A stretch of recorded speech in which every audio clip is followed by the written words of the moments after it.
All right, hello everybody. And so in today's video I'm going to show you the operation of one of our local trains here on the UPSF. So I'm at the JMRI computer printing out a switch list, and tonight I'm going to be running the Flora Local number 1. This train starts out at Argentine Yard. It heads over to Flora. It runs around the train in the passing siding, and then switches both the Flora Industries and the Martin Junction Industries on the way back to the yard because of the facing point turnouts.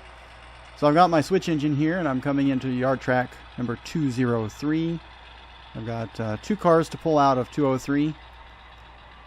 So I'm going to pull the string up, and that way my conductor doesn't have to walk so far. That's what we're going to simulate, at least in this operation. Argentine Yard is the primary classification yard on the UPSF joint line. It consists of 7 yard tracks, back track to get around the yard, 2 yard leads, a north lead and a south lead. And on this particular day, I'm going to use the north lead of the yard to do my switching and classification work. So I'm going to pull the string up, and I'm going to stop it about where I need to make the cut in between the black tank car and the green tank car. And so that just simulates real world operating practices. Let the engine do the work, pull the train up. That way the conductor is not having to walk so much.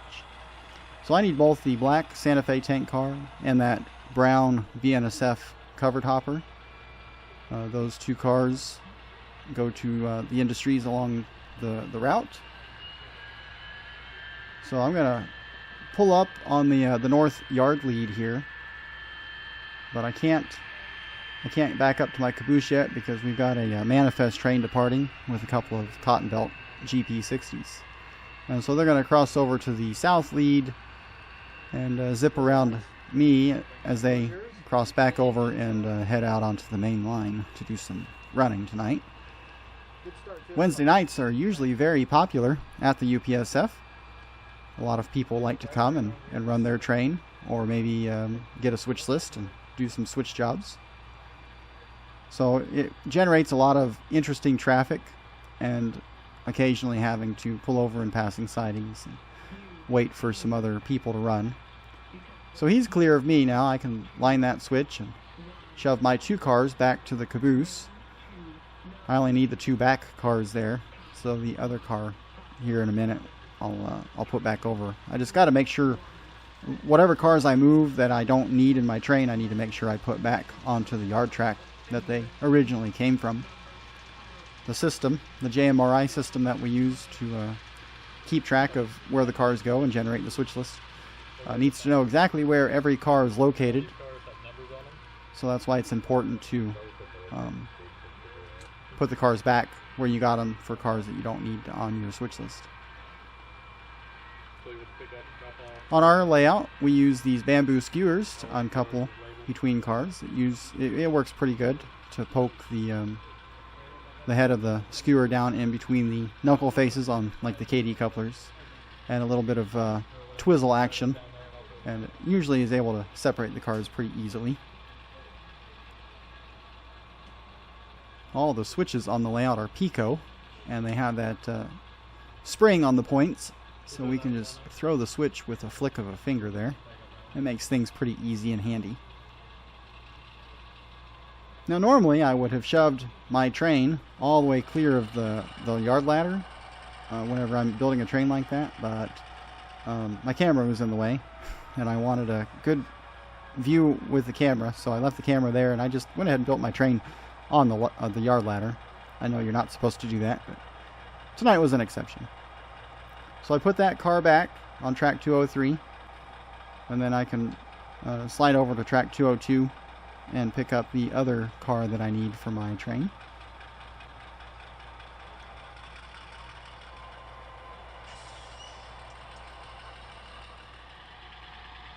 When there's not very many trains coming and going, it makes the yard work pretty easy, but there's a lot of trains that maybe arrive to the yard or depart from the yard. the yard ladder gets a little congested at times. So thankfully all the traffic's out of the way and I can get my work done pretty quick. And it also helps that I only have 3 cars that I need to pull from the yard and take out to the customers.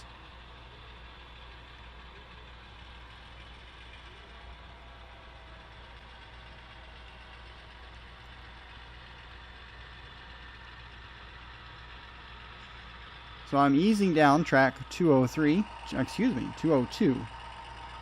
The track numbers are numbered from 1, and they increase up from there away from the main line. So we have the double track main line in the background closest to the wall, and then the first track after the double track main line, that's track number 201, and then where my engine is now, that's track 202, and so on and so forth. Track 203, 204, 205, all the way up to track 208, which is the back track. The 200 series yard is the main classification yard. And as you can see down at the other end is our Global 3 intermodal yard. And those are that's the 500 yard. So those tracks are numbered 501 to 504. We also have an engine service facility. That's the 100 yard. So we have tracks 101, 102, 103 in the engine service facility. That lets our yard crews be able to effectively communicate a specific track in a specific area of the yard, instead of saying, oh, it's track 1 over in the intermodal place, or track 5 over in the classification yard. We can just say, oh yeah, that's track 203, and you just automatically know what area of the yard it's in. So on this cut, I just need that other black tank car there. So I'm going to depart with 2 tank cars and a plastic pellets hopper. The plastics hopper is going to go to Sunbeam Plastics in Flora. And then I'll run around my train. I'll make a couple of pickups at Sunbeam. I'll make my set out, and then I'll depart to head to Martin Junction. And then I'll set out the 2 tank cars at Martin Junction. Now on our layout, we generally use cabooses for a couple of different reasons. All of the cabooses on the layout have resistors on the wheels. All of the cars have resistors on the wheels, but in the event that somebody brings their own train that does not have resistors on the wheel, they need to have one of our cabooses on the back of their train for the signal system to detect where the back of their train is. And so it's just been a good habit for me to put a caboose on the back of my train, even though I know that the cars have resistors, just as a way to mark that the end of the train is there and I haven't left any cars anywhere on the main line. So I've got my 3 pickups and I've got my caboose. So I'll set these other cars back on track 202 where they originally came from. And then I'll be able to slide over there and tie onto my train, do a brake test, and I'll be ready to go.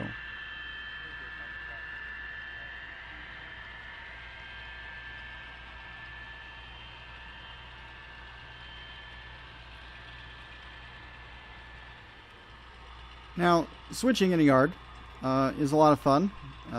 It does make a difference when the equipment works correctly. If you have a very smooth operating locomotive, your wheels on your rolling stock, they're all set to the proper gauge. You don't have any derailments. And the couplers work and function like they're supposed to, so that if everything runs well, you're going to have more fun than if you can't get the train to run correctly.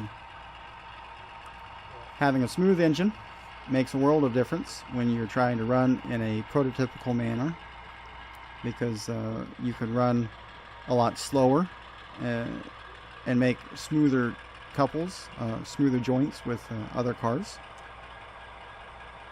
It's going to seem more realistic if you do that rather than jackrabbit starts and stops. So even though I don't have any momentum programmed into this particular model locomotive, I just slowly increase the speed with my Digitrax throttle to simulate the smooth starting and stopping of my locomotive. So I'm all done. I'm going to head down the north lead up to the, you can see my dwarf signal up ahead is set to clear. So I've got a clear signal to pull out on the main line and head on out to my industries to do the work.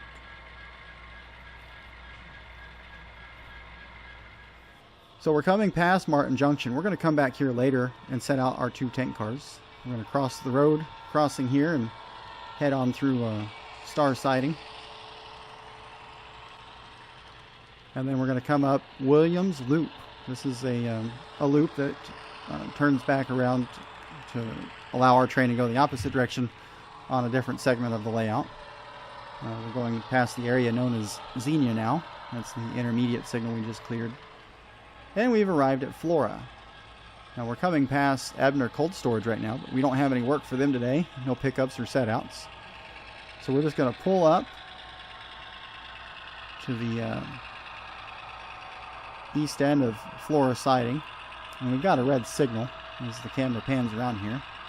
And here's the industry we're going to work here. That's why we've got to run around our train, because it's currently a facing point switch. So up ahead we've got a coal train that's in the siding. We've got a freight train that's on the main.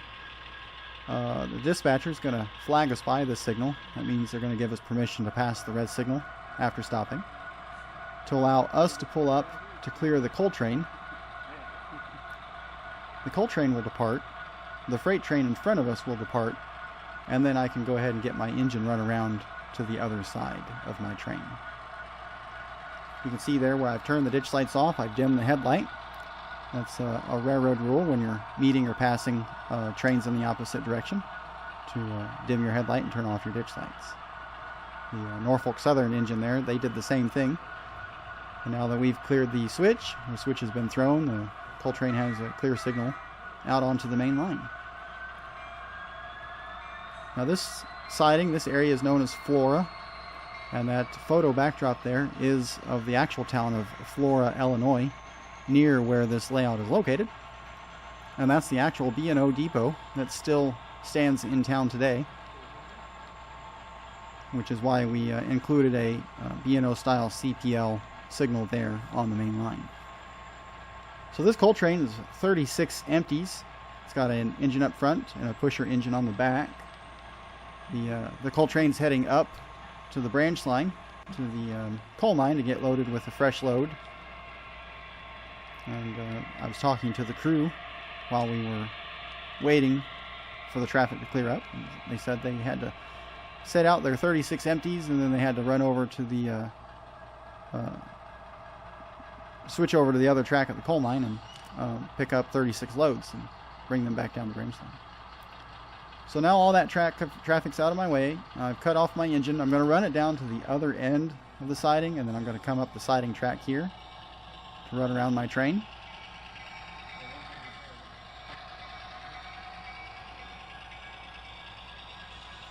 But I'm not going to pull up and switch out my caboose just yet. I'm going to go ahead and pull all the way down to Sunbeam Plastics and pull out my 2 pickups there. When you're running a local train, you're switching a lot. It's kind of like a puzzle. And just like on the railroad, consider doing things in a very efficient manner. Instead of hooking onto my caboose and moving it over to a track and then coming up here and pulling those and then setting out, if I pull these 2 cars out now and I back down and tie onto my caboose that's still with the rest of my train, then I can move these cars and the caboose over in one move to the passing siding. It saved a move. So we'll shove these cars back down past the signal onto the caboose, which is sitting on the main with the rest of the cars. And I'll move my 2 pickups and the caboose over to the siding. But before I can do that, I got another manifest train that's coming by us here. They're going to pull into the siding at Flora, zip around us, and keep on going down the main line there. Now that's a pretty common thing on these Wednesday nights. There's a lot of trains that come and go. Everybody likes to run their train, and this is a great place for them to do that. So while that train's going, I've got my other move I could do here. Hey, we need to start getting "Hello, my name is" badges on these nights when. Yeah. Did I ever tell you that story? Are you recording right now? Everybody had hello. And you feel that So think through your moves. Look to see what cars are in what position on your train. If I would have thought about it before I left the yard, I would have actually put my 2 black tank cars together in the yard, but I didn't think about it at the time, so I'll make I'll do that rearranging here. Some people it could be. Good point. Don't you have that job done yet? Just about. You want to help? No. Do you want to help? Do it. That would be my favorite. Do it. A manifest freight with F units on the front. Now, on some railroads, there's restrictions as to which kind of car can be right next to the locomotive. And on some railroads, there's a restriction concerning tank cars next to the locomotive. I also didn't observe that. As you can tell probably in this video, I had the tank car next to the engine on our travels up here. So if you have any comments about that, leave that in the comments down below. If I did that wrong, or maybe there's a scenario where that's acceptable. I'm always willing to learn, a different way that things should be done. So I need to keep both tank cars. I need to set out the brown plastics hopper there. So I'll set that tank car over to the rest of my train. I'll pull the plastics hopper up and set it out at the Sunbeam Plastics.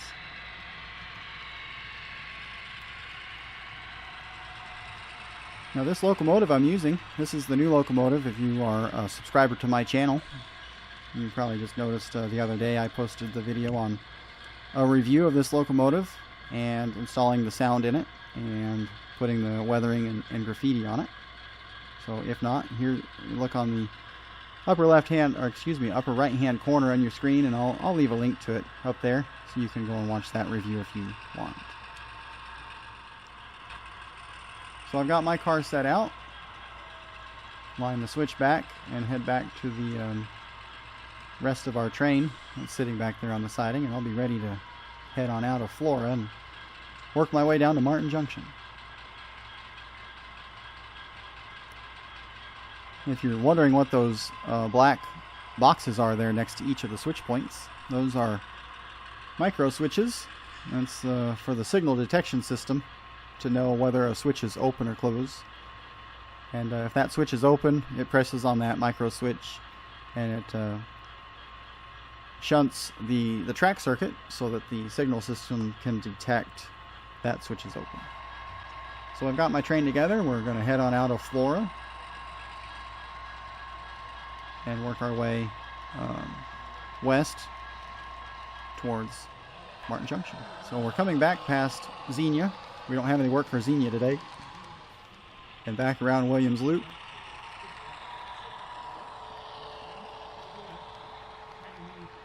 And now we've arrived at Martin Junction. Oftentimes, with this particular job, I will try and shove my whole train into the industry, somewhere out of the way if I can. And that way I'm clear of the main line. When I'm clear of the main, I always make sure I line all of my switches back for the main. That way if other trains want to come through, I'm not in their way. I guess there's a prototype for the caboose in this case. We could call it a shoving platform for my backup moves.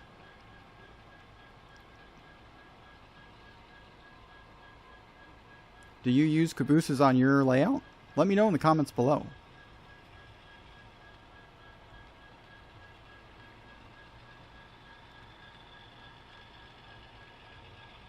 So we'll shove those out of the way. I need to set these 2 tank cars at the Athearn ethanol facility. The first tank car goes to track number 3, and then the other one goes to track number 4. Remember, we number these tracks increasingly higher, moving away from the main line. So down there where my 2 covered hoppers are, that's track 1 and 2. For the other industry, that's dock scrap metal. But we don't have any deliveries or pickups for them today. So I'm doing my switching work here. I'm glad that I cleared up the main line, because a short time later we have another freight train blast by us.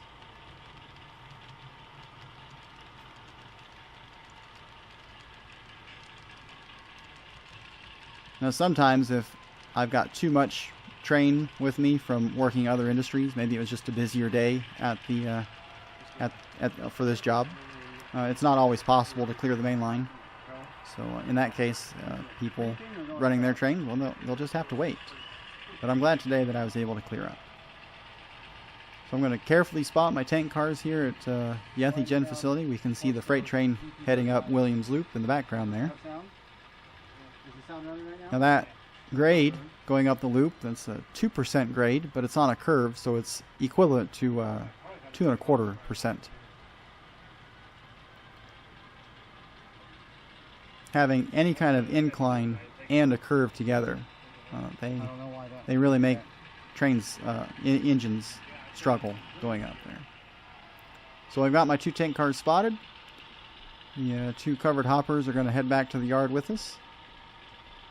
So I'll ease back down there, couple up, and make sure my crew's all on board and all the switches are returned to their normal position. I'll line the switch for the main line off the camera there, and I'll head back to Argentine Yard.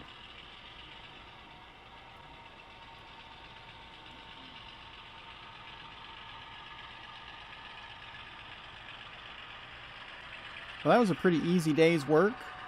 Had 2 pickups and a set out at Flora, and then 2 set outs at Martin Junction. So I'm coming back to the yard now. I had that restricting signal past the signal bridge, and we're going to take the switch into the yard. That'll get us on the north lead. And there's kind of a natural runaround area right there, so I can cut off my cars there, cross over to the south lead, get back to the other side of my train so that I'm on the right end to work those cars into the classification yard.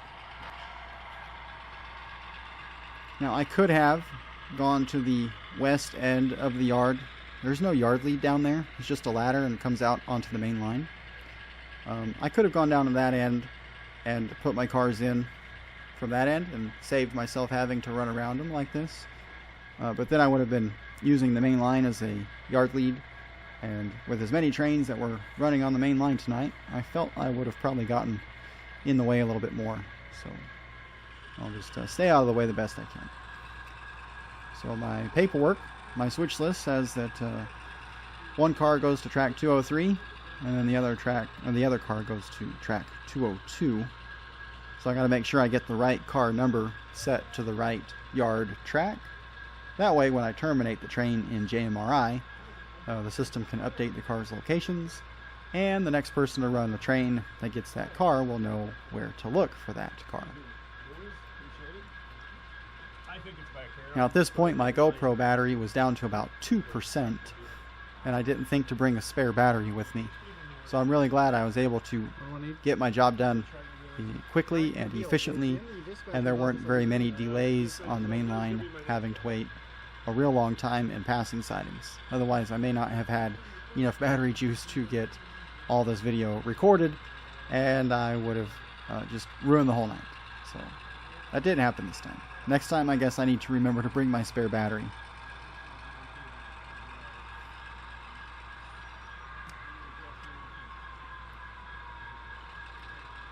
Now the way this yard ladder is designed does make it possible for 2 different yard jobs to classify and build 2 different trains, because as you can see, the crossover there between the south lead and the yard ladder would allow a train on the south lead to go into track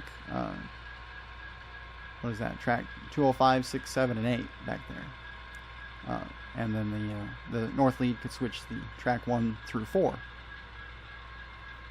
So that's it for this video. That's how I run the Flora Local number 1. It's an out and back job. It leaves Argentine eastbound, heads to Flora. You run around the train and work any industries on your way back, and then put your train away. So thanks for watching. Subscribe if you're new to the channel. See you guys next time.